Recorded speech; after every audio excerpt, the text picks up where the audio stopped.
আমাদের দুনিয়াতে এক শ্রেণীর মানুষ রয়েছে আল্লাহকে বিশ্বাস করে না, আছে না নাই? আমাদের সমাজে এক শ্রেণীর মানুষ রয়েছে কোরআনের অনেক আয়াতকে অস্বীকার করে, বিশ্বাস করে না, আছে না নাই? আমাদের সমাজে এক শ্রেণীর মানুষ এখনো রয়েছে মুহাম্মদ আরবি সাল্লাল্লাহু আলাইহি সাল্লাম যে একজন বিজ্ঞান ছিলেন এটাও বিশ্বাস করে না, আছে না নাই?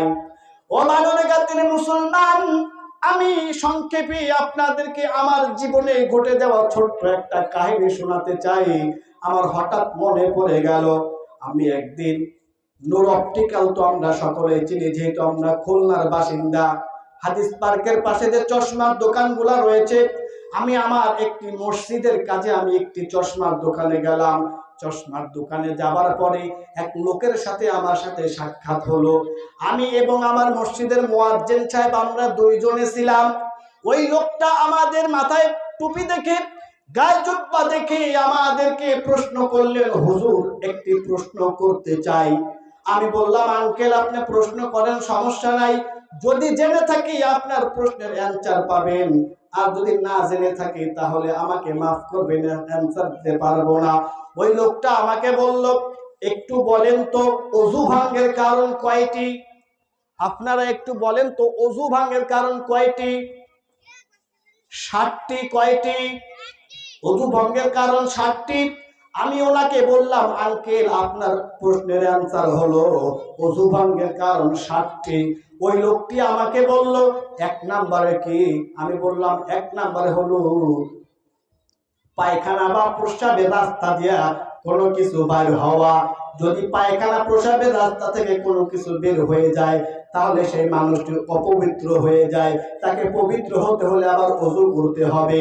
ওই লোকটি আমাকে বললেন, আচ্ছা আমি বুঝলাম, পায়খানা প্রস্রাবের রাস্তা দিয়া যদি কোনো কিছু বের হয় তাহলে ওযু ভেঙে যায়, ওই জায়গাটা তখন ধৌত করতে হয়, হয় কি হয় না? আমাদের পিছন থেকে কিছু বের হলেও আমাদের ধৌত করতে হয়, সামনের থেকে কিছু বের হলেও আমাদেরকে ধৌত করতে হয়, হয় কি হয় না? এটা তো মুসলমানদের পবিত্র হওয়ার একটা ফর্মুলা, কথা কোন ঠিক কিনা? ওই লোকটা আমাকে, আমি যখন এই কথা বললাম প্রসাব পায়খানা রাস্তা দিয়ে কোনো কিছু বের হলে ওযু ভেঙে যায়, ওই লোকটা বলল, আচ্ছা বুঝলাম, প্রসাব করলে ওযু ভেঙে যায়, বাথরুম করলে ওযু ভেঙে যায়, কিন্তু পাদ মারলে ওযু ভেঙে যায়, কিন্তু পাদ মারলে আপনার সেইখানে ধৌত করতে হয় না কেন? বুঝতে পারছেন? প্রস্রাব পায়খানা করলে তো আমাদেরকে সেই সব জায়গা ধৌত করতেই হয়, হয় কি হয় না? কিন্তু যদি বায়ু বের হয়ে যায় তাহলে কি ধৌত করা লাগে? এখন আমাদের সমাজে একটা কথা রয়েছে না, যেমন কুকুর তেমন মুগুর। যেমন কুকুর তেমন মুগুর যদি না দেওয়া হয় তাহলে তো আর কুকুর সোজা হয় না, হয়? আমি ওই লোকটাকে বললাম, আঙ্কেল আপনি যেমন লোক আপনার অ্যান্সারটাও তো সেইভাবে দিতে হয়। প্রসাব পায়খানা করার জন্য তো নির্ধারিত একটা স্থান আছে আমাদের সমাজে, সেসব স্থানে গেলে প্রস্রাব পায়খানা করার পর ওইখানে ধৌত করতে হয়। কিন্তু বায়ু বের হওয়ার তো কোনো নির্ধারিত কোনো স্থান আল্লাহ তাআলা আমাদের ঠিক করে দেয় নাই। এখন আপনি যদি মনে করেন প্রস্রাব পায়খানা করলে ধৌত করতে হয়, পাদ মারলে, উনি আমাকে এইভাবেই বলছে যে পাদ মারলে কেন ধৌত করতে হয় না? আমি তখন ওনাকে বললাম, পাদ মারার তো কোনো স্থান নেই, মানুষ তো হাঁটতে চলতে যেখানে সেখানে বাজার ঘাটেও তো পাদ মারে, তাহলে আপনার সেখানে হচ্ছে সেইখানে প্যান্ট খুলে ওইখানে পানি দেওয়া ধোয়া। অ্যান্সার কি ঠিক আছে? আপনারা বলেন, অ্যান্সার ঠিক আছে? আমাকে মাফ করবেন, এখানে আমার বাবার বয়সে অনেক মানুষ রয়েছে, খারাপ ভাষায় কথা একটা বের হয়ে যেতেই পারে, কিন্তু ওই যে বললাম, যেমন কুকুর তেমন মুগুর না দিলে কুকুর আর সোজা হয় না, কথা বল ঠিক কিনা? ওই শ্রেণীর মানুষ কিয়ামতের ময়দানে আফসোস করতে থাকবে, হায় আফসোস, দুনিয়াতে থাকতে যদি আল্লাহর অনুগত করতাম। আমার তেলাওয়াতকৃত আয়াতের ভিতরে সূরাতুল আহজাবের 66 নম্বর আয়াত আমি নোট করে নিয়ে এসেছি। আমি নোট দেখে দেখে কথা বলতেছি, ডাইরেক্ট কোরআন থেকে এই কথা হচ্ছে। ও বাদল গাতির মুসলমান, যেমন কুকুর তেমন মুগুর। সমাজের মানুষ মুসলমানকে যদি কেউ অপদস্থ করতে আসে, অপমান করতে আসে, তাহলে ওই যে বললাম, যেমন প্রশ্ন করবে তেমন তার প্রশ্নের উত্তর দিতে হবে, আর না হলে এরা কখনো ঠিক হবে না। কথা কোন ঠিক কিনা? ওই শ্রেণীর মানুষগুলোই কিয়ামতের ময়দানে আফসোস করতে থাকবে, হা হা হা, দুনিয়াতে বসে আমি কেন আল্লাহর আইনকে মেনে নিলাম না, দুনিয়াতে বসে আমি কেন আল্লাহর অনুগত্য করলাম না, আমি দুনিয়াতে বসে কেন আল্লাহর কোরআনকে আমি বিশ্বাস করলাম না, আমি দুনিয়াতে বসে কেন পয়গম্বর মুহাম্মদকে আমি বিশ্বাস করলাম না, আমি কেন তাদের বিরোধিতা করলাম, আমি কেন মুসলমানদেরকে বিরোধিতা করলাম। অবশ্যই তারাই কিন্তু কিয়ামতের ময়দানে এইভাবে আফসোস করতে থাকবে। ও বানারগাতের মুসলমান, রব্বিক আলা সূরাতুল ফুরকানের 27 নম্বর আয়াতের ভিতরে বলেন, আল্লাহ তাআলা বলেন, ওয়া ইয়াউমা ইয়াউদ্দু যালিমু আলা ইয়াদাইহি ইয়াকুলু ইয়া লাইতানি ইত্তাখাযতু মা'আর রাসূলি সাবিলা। আল্লাহু আকবার। বানারগাতের মুসলমান, কিয়ামতের ময়দানে এবার এক শ্রেণীর মানুষ, তাদের এই যে দুই হাত আল্লাহ তাআলার দান, এই দুই হাত এইভাবে কামড়াবে আর আফসোস করতে থাকবে, হায় আমি দুনিয়াতে বসে কেন মুহাম্মাদের কথার বিরোধিতা করতাম, আমি দুনিয়াতে বসে কেন মুহাম্মাদের কথাগুলো মেনে নিলাম না।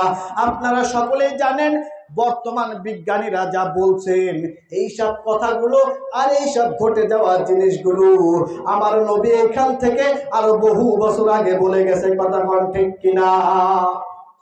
এটা যুব সমাজের মাহফিল। আমি ছোট্ট একটা হাদিস এখানে একটু বলতে চাই, যেহেতু যুব সমাজের মাহফিল, আমার যুবক ভাইরা একটু খেয়াল করবেন। আমি আপনাদের ছোট ভাইয়ের মতো, এখন আমরা বর্তমান সমাজে একটু রাস্তাঘাটে বাজার ঘাটে বের হলেই দেখতে পাচ্ছি রসুলের হাদিস, রসুল যেভাবে বলেছেন হাদিসটা তার উল্টা হয়ে গেছে। কিভাবে?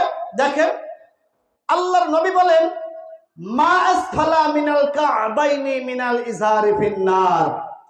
এই হাদিসটির অর্থ হলো, আল্লাহ রসুল বলতেছেন পুরুষদের জন্য, কাদের জন্য? পুরুষদের জন্য টাকনুর নিচে কাপড় পরা হারাম। কথা কি বুঝতে পারছেন আমার? টাকনুর নিচে কাপড় পরা কি হারাম, এটা স্বয়ং নবীজি বলেছেন। এরপরে আসেন বিজ্ঞান কি বলছে, আমি একটু শোনাবো আপনাদের। পুরুষদের জন্য টাকনুর নিচে কাপড় পরা হারাম, আর মেয়েরা কাপড় পরবে টাকনুর নিচে, আর পুরুষেরা কাপড় পরবে টাকনুর উপরে, তাই না? রসুল তো এটাই বলেছেন। কিন্তু দেখেন, আপনারা বানরগাতের মুসলমান, খুলনার প্রাণকেন্দ্র শহরেই থাকেন, আপনারা একটু বলেন তো, আমাদের যুবক ভাইদের পায়ের কাপড়টাকে এখন টাকনুর উপরে থাকে নাকি নিচে থাকে? নিচে থাকে। আর মেয়েদের কাপড় কোথায় থাকে? টাকনুর উপরে থাকে। এবার আসেন বিজ্ঞান কি বলে। রসুল বলেছেন, মাস ফালা মিনাল কা'বাইনি মিনাল ইজারি ফিন্নার। টাকনুর নিচে পুরুষদের যে অংশটা থাকবে সেই অংশটা জাহান্নামে যাবে, ওই অংশটা জান্নাতে যাবে না। আর টাকনুর নিচে যদি জাহান্নামে যায়, আযান হচ্ছে, যদি জাহান্নামে যায় তাহলে তো পুরো অঙ্গটাই তো জাহান্নামে চলে যাবে। কথা কোন ঠিক কিনা? এবার আসুন যুবক ভাইরা একটু খেয়াল করেন, এবার বিজ্ঞান কি বলে। বিজ্ঞান বলতেছে, আল্লাহ পাক রব্বুল আলামিন যখন মানুষকে সৃষ্টি করেন, মানুষ ল্যাংড়া হোক, খোলা হোক, লম্বা হোক, বেটে হোক, কালো হোক, ফর্সা হোক, প্রত্যেকটি মানুষের ভিতরে আল্লাহ তাআলা যৌবনের চাহিদা দিয়েছেন। দিয়েছেন কি দিয়েছেন না? প্রত্যেকটি মানুষের ভিতরে, নারী পুরুষ সবার ভিতরে যৌবনের চাহিদাটা দিয়েছেন। আল্লাহ তাআলা তিনটি বৈশিষ্ট্য দিয়ে বানিয়েছেন, তার ভিতরে একটি হলো প্রত্যেকটি মানুষকে যৌবনের চাহিদা দিয়েছেন। পুরুষ মানুষের এই যে হরমোন আছে টাকনু, টাকনুতে বাতাস লাগে, তার হরমোন বাড়ে, তার যৌবনের চাহিদাটা বাড়ে। কিন্তু আমাদের যুবক ভাইরা, এই কথাটা বিজ্ঞান বলতেছে, যুবক ভাইরা টাকনুর নিচে আজকেরা কাপড় পরে, সেজন্য তাদের যৌবনের চাহিদাটা কমে যায়। আছে না না? একটু বলেন। আমি কি মিথ্যা বললাম? বিজ্ঞানের কথা বলতেছি, রসুলের হাদিস তো শোনাইলাম, আবার বিজ্ঞান দিয়ে বলতেছি। এবং আমাদেরকে অবশ্যই যুবক ভাইদেরকে বলবো, ভাব মারার সময় অনেক আছে, কিন্তু ভাব যদি শিখতে হয় ওলামায়ে কেরাম মাদ্রাসার ছাত্রদের কাছ থেকে ভাব শিখতে হবে। কথা বল ঠিক কিনা? টাঙ্কি যদি মারতে হয়, আরে মেয়েদেরকে যদি পটাতে হয় মাদ্রাসার ছাত্রদের কাছ থেকে শিখবে। খালি খালি ওই যে টাকনুর নিচে কাপড় পরে মহিলা কলেজ মহিলা স্কুলের সামনে দাঁড়াইলেও হাজারটা মেয়েও আপনার পটানোতে পড়বে না। কথা বল ঠিক কিনা? এর জন্য রসুল যেভাবে বলেছে আমরা সেইভাবে চলবো। আল্লাহ তাআলা এর ভিতরে বরকত দিবেন, আল্লাহ তাআলা এর ভিতরে রহমত দিবেন। আমার কথা থেকে আপনারা কষ্ট পেয়েছেন?